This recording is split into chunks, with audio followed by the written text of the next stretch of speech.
Welcome to Care Sandwich, the podcast where we dive into the success journeys of law firm owners across the country. I'm Margarita Everline, your host and the founder of Marketing Boss, a fractional chief marketing officer firm for law firms. On this show, we'll explore the challenges, strategies, and victories that have shaped law firms and how they wrap every interaction with care.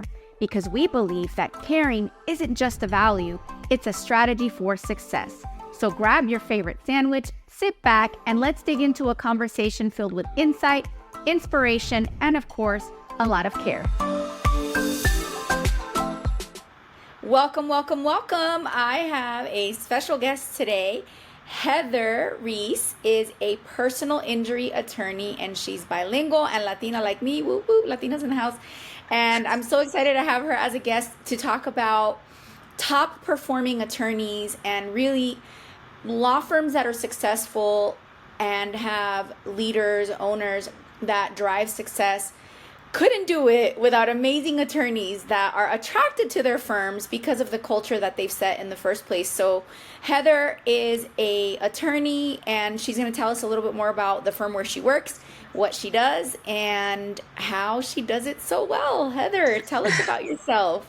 Thank you. Yes, I'm a personal injury attorney in Philadelphia, Pennsylvania. I work for a firm. I've been here for around 2 years now. I'm in Center City, so the heart of Philadelphia. It's really great. I work for a really amazing firm that, really takes a focus on the personal approach. I work for an 85-year-old man, and he's the hardest working man I've ever met. And he makes sure, the real selling point for this firm for me was that he knows each and every case, and he meets with each and every client, and the personal touch that all of the partners have, as well as the main owner, is just something that I hadn't experienced before. I had a history of I interned at the DAs, and I got to work with victims, and I feel like that really segued nicely into what I do now, and I got to see the personal approach that happened at the DAs, and now I see the personal approach that lines up with personal injury.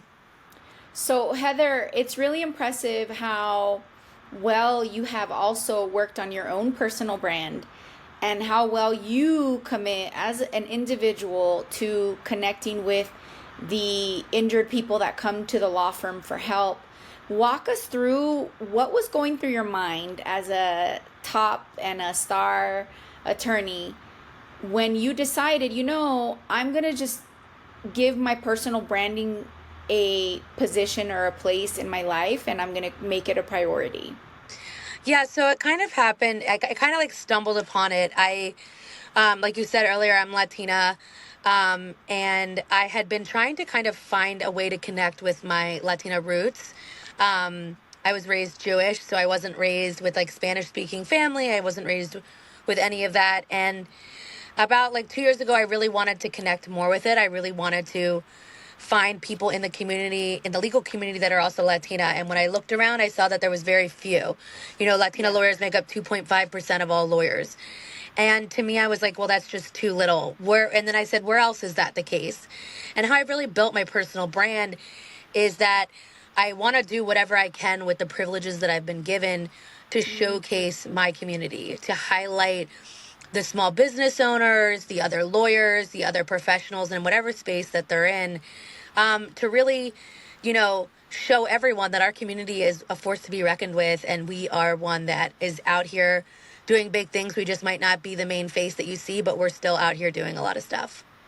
That's awesome. And Heather, when you were interviewing with the firm that you're with, I take it the owner is not as much into personal brand. How did they feel about your social presence? And were they open? Were they scared? Were they encouraging? Walk us through that.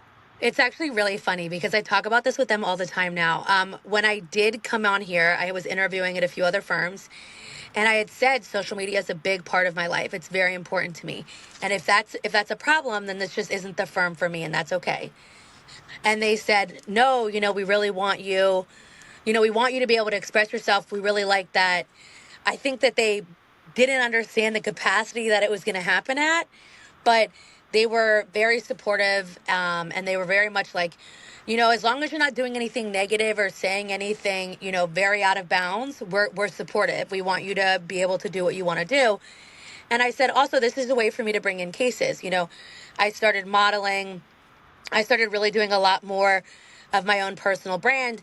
And I've met clients that way, right? Because people meet me in other contexts and then they're able to say, oh, wait, I think I know a personal injury attorney, but she also does all these other things. So they get to meet me through social media and really Yeah. see like the authentic person that I am. And I think it builds a relationship with them where they already know that they can trust me. And then it really filters an easy way into becoming their attorney.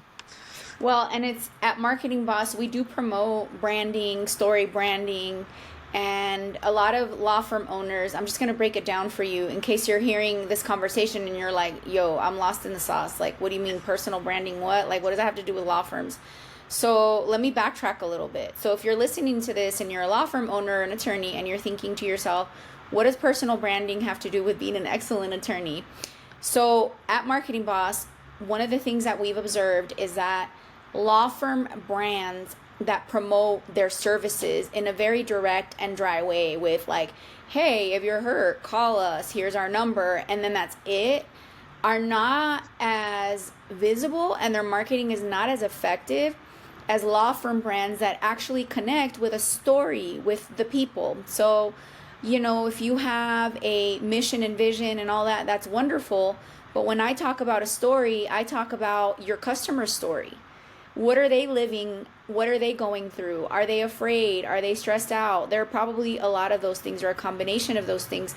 So when you tell them their story back to them with language like, hey, as a Latino person, you might not know where to go. I'm here to remind you that I speak your language. That's what I mean by story branding. And so how does personal branding relate to it? Whether you own a firm or you're an attorney, people will call because of an ad or because of a referral, but they'll decide to hire because they're connecting with the other human. And personal branding extends even to your receptionist. That person that calls the law firm and connects with maybe that minimum wage person, like that's the person that matters in that moment.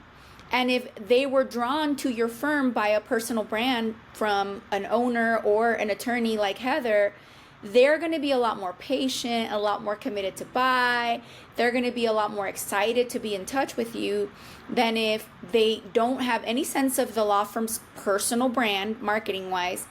And then they're met with a customer service that's, cold or dry and just not personable.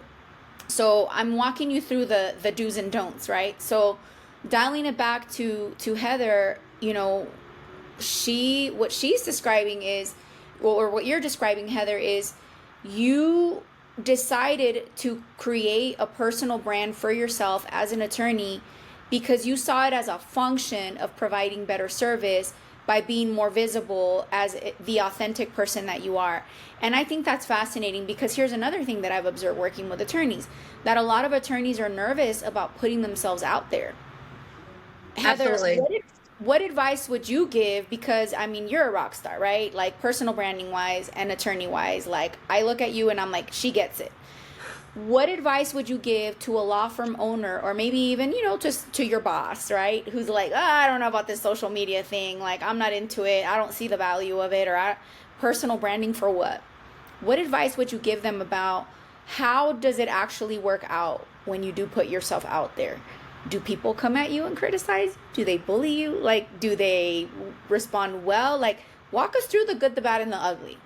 Yeah, so there's definitely some of each. There's some good, there's some bad, and there's definitely some ugly. I've always been an open book, and I think that's really been my approach to the internet, to my life as a lawyer, to my life as just a regular girl. And I think for me, there have been a lot of moments I show every part of my life on the internet. Like, I have been a very open book. I went through a divorce 2 years ago, and that's kind of was the catalyst of me being more on social media.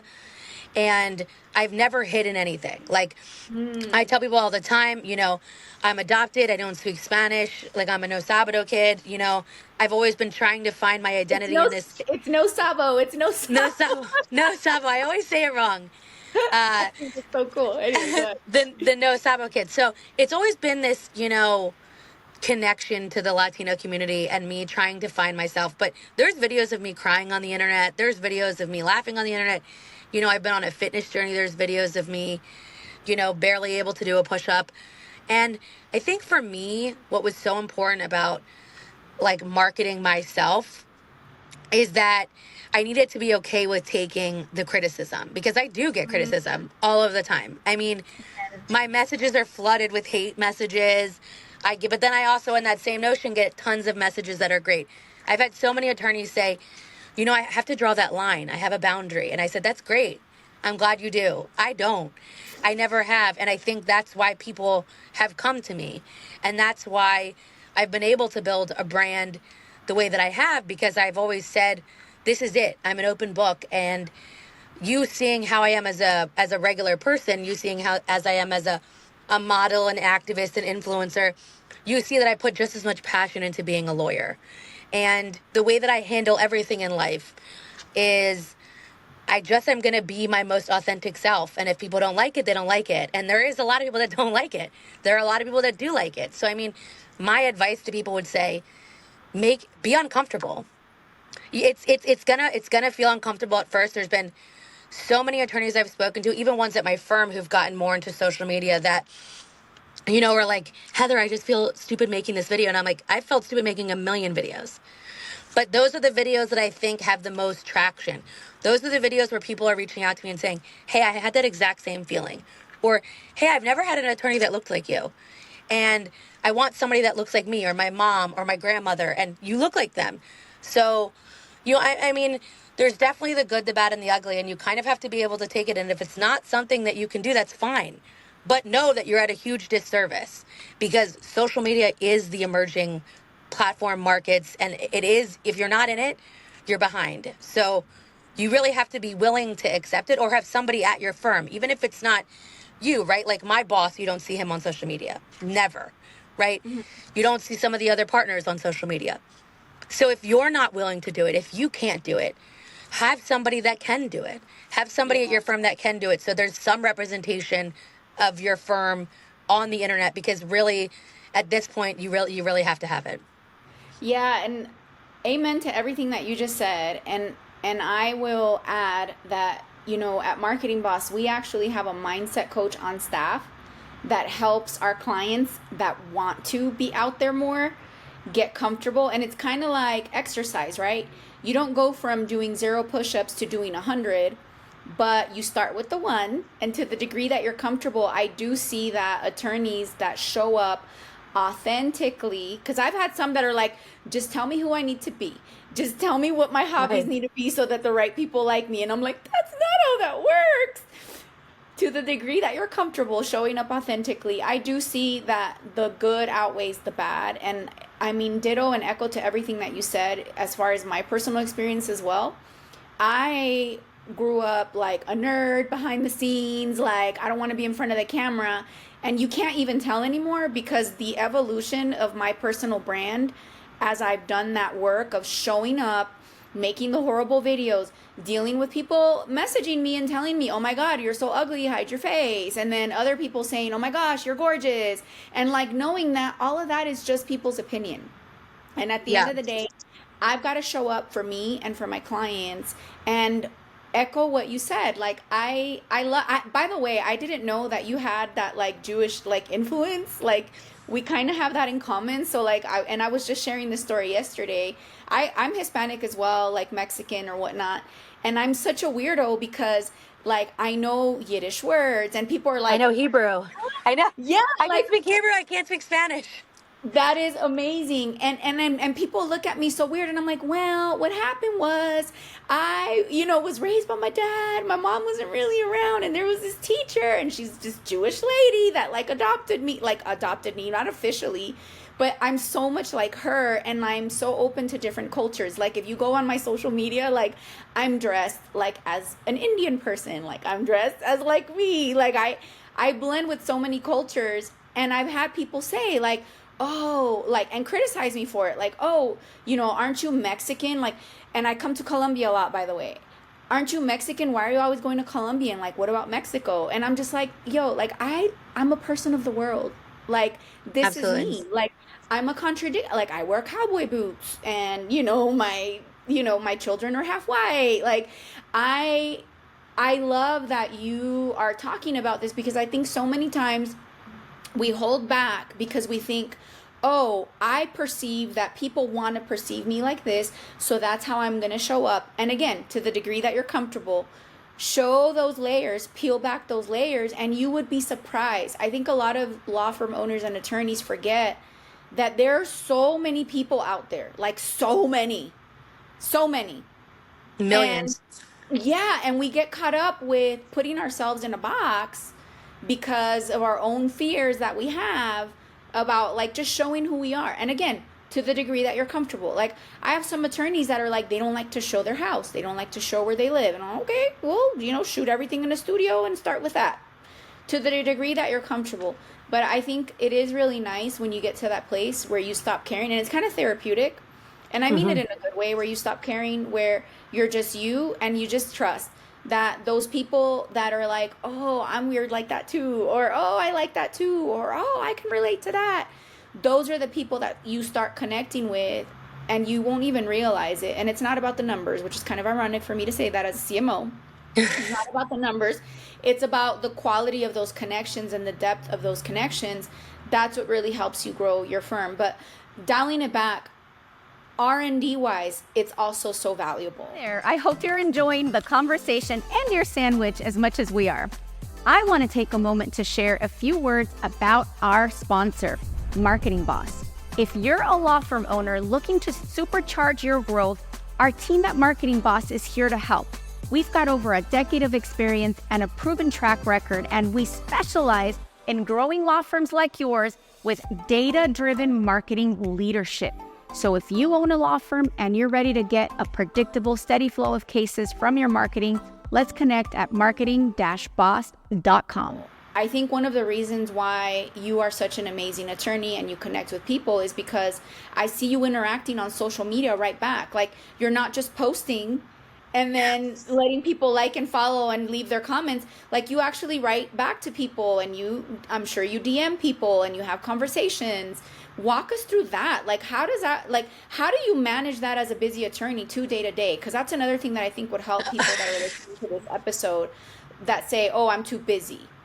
Oh, it's tough. I mean, it's definitely tough. I film my content usually every day, and I know that's not everyone can do that, right? So I don't have children. I'm lucky in that aspect.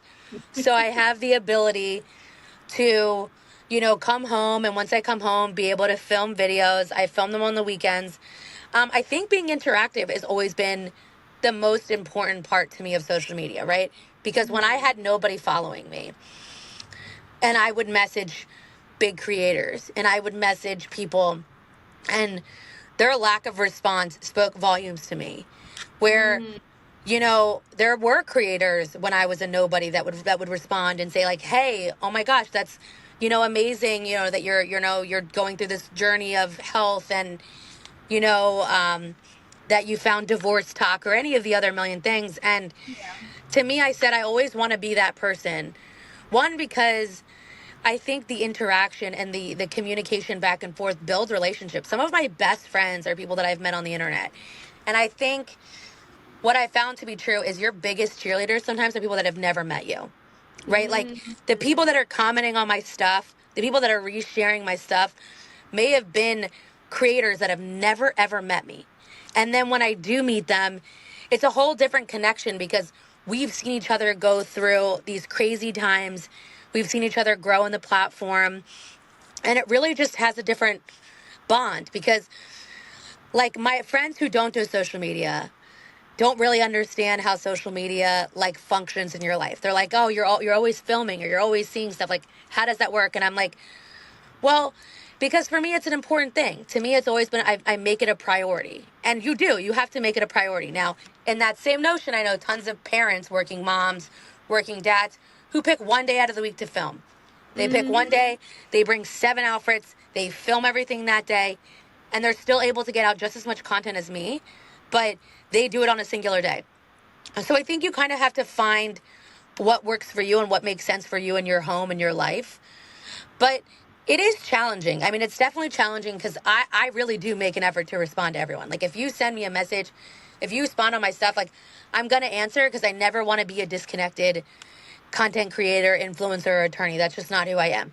I want everyone to know that I'm accessible because that's been the ticket to me as being a lawyer is, my best friend's dad's a lawyer. He was my mentor. And the main thing he taught me from when I was 14 years old is that in personal injury, it is a customer service based industry and you need to be reachable. Your clients need to know that they can reach you. Now, is that difficult sometimes? We would be on vacation in Atlantic City and he'd be on his Blackberry at the beach. But in that same notion, he got amazing reviews and his clients knew he was always reliable. So I've Yeah. really done that thing as well. I've made it so that my clients know you can always reach me. I mean, I have two phones. Somebody is always able to get a hold of me. And I try to do that same thing with social media. So if you're reaching out to me in any context on social media, I'm going to respond. I'm accessible. I'm just a normal girl. I just happen to be a lawyer and do this other stuff too. But Yeah. I'm just like everybody else. And I love what you said. And I think what I would like to add is you have to listen to your heart and you have to listen to yourself because there is that other extreme where, like I went through a phase like this.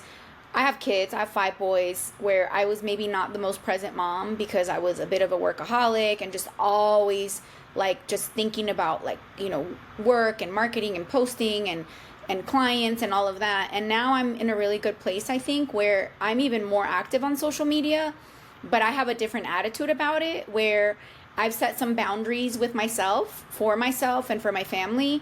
And the tip that you gave about batch creating, I definitely do that because I find that, yeah, I can do it every day, but then I'm not as present as I want to be for my kids. So and the other thing that I've done is I alternate now between creating content that shows my face and content that just shows where I am, what I'm looking at, what I'm doing, and that feels a lot more effortless. And that's what I mean by now I'm even posting more and being more interactive, and then just coming up with a routine that works for you, so that you can be consistent. I'm good at like sneaking in a message and a response here and there in between meetings, in between even when I'm on vacation or with my kids or whatnot. And it doesn't affect the dynamic of me being present, but it's taken me a minute to figure that out. So, I think we want to have balance. I know a lot of attorneys hesitate because they're like, I want to have a life. And then they have this attitude of it's all or nothing, like either I'm always on or I'm not on, and like I'm shut down. And I think if you can just find a way to just be connected, to the degree that you're comfortable and that you're listening to your heart, I think that's ideal, and that's just such really great advice. Heather, I could talk to you all day, so I'm gonna ask you the fun question of the day, and then definitely let's get into how can people get a hold of you after that. But what is your favorite sandwich? Because this is, after all, the Care Sandwich podcast.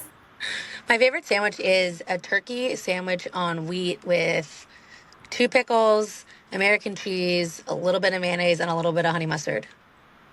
That sounds amazing. Toasted too. I want it toasted. Oh my gosh, I love hot sandwiches too. So Heather, how can people get a hold of you? Like if they have an injury and need a lawyer, or if they just want to be inspired. Yeah, so my main platform is Instagram. So it's Heather_RXOXO. And I do respond to all DMs and all messages. So that's the best way to get a hold of me. I'm also on Threads. Love Threads. If you want to reach out to me on Threads, it's the same user handle. So both of those platforms are the best way to get a hold of me. That's awesome. And this is whether they want to be inspired or want legal help. Yeah, both. I take cases from my Instagram. I've taken cases from TikTok. I'm not as big on TikTok, so I think it's Heather Reese or H Reese 123 on TikTok, but Yeah. really Instagram and Threads are my main platforms.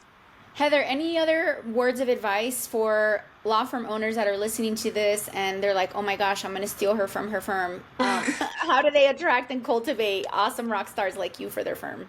Thank you. I think just let your people be creative and be authentic. I think try not to hold people back because people are beautiful and what they create is beautiful and people connect with that. So my biggest thing, and I tell my boss all the time, is it's hard not to fear the unknown, but have faith that people can create amazing things if you allow them to do it. I love that. Awesome. Well, Heather, thank you so much for being a guest. I am Thank you. excited to release this episode because we do definitely need more attorneys like you out there that make that personal commitment, no matter where they are in their law firm journey, to provide better service, to be better people, and to just make the world a better place. So thank Thank you you. all for watching, and we'll see you next time on the next episode of Care Sandwich. Thank you for joining us on this episode of Care Sandwich. Remember, the way we care for our clients, our teams, and ourselves can make all the difference in our success. Until next time, keep caring, keep growing, and I'll see you on the next episode of Care Sandwich.